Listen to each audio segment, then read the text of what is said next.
Okay, so this is the Mitten Jr. Breakout.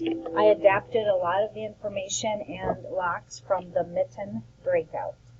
So you will have a large lockbox. You can have whatever you want inside the large lockbox.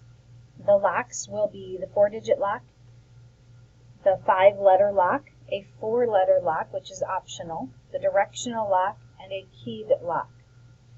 You will also need the small lockbox with the 3-digit lock. Inside the small lockbox should be the circles that spell the word bears and the UV flashlight.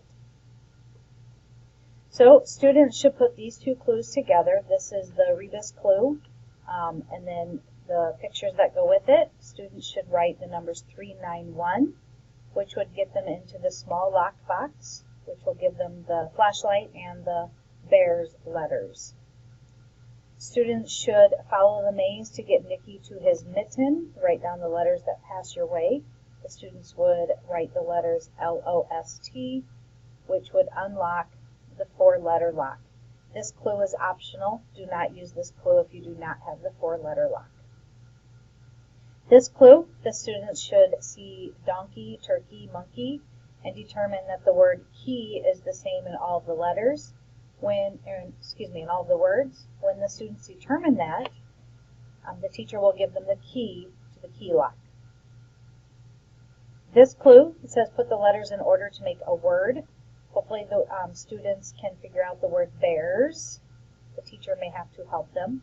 On this one, I did put little magnets on the back of the letters, and this page will just be on a cookie sheet, so the students can magnetically add the letters to the clue.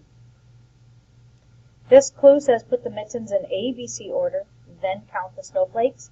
Using the UV light, the students would find the letters and correlate the letter A to snowflake, to the mitten with 1 snowflake. The letter B is down in this white box, so that goes here. The letter C has the mitten with 4 snowflakes and so on. So that would unlock the 4-digit number lock. The last clue is the directional lock. The students would match the mittens with the correct dots to the number. I did add Velcro so the students can actually Velcro those mittens on. When they have them in order, 15 through 20, they will notice the arrows, right, down, left, down. 20 does not have an arrow because the number lock only has 5, or the directional lock only has 5 directions. Hopefully you enjoy this game. If you have any questions, let me know. Thank you.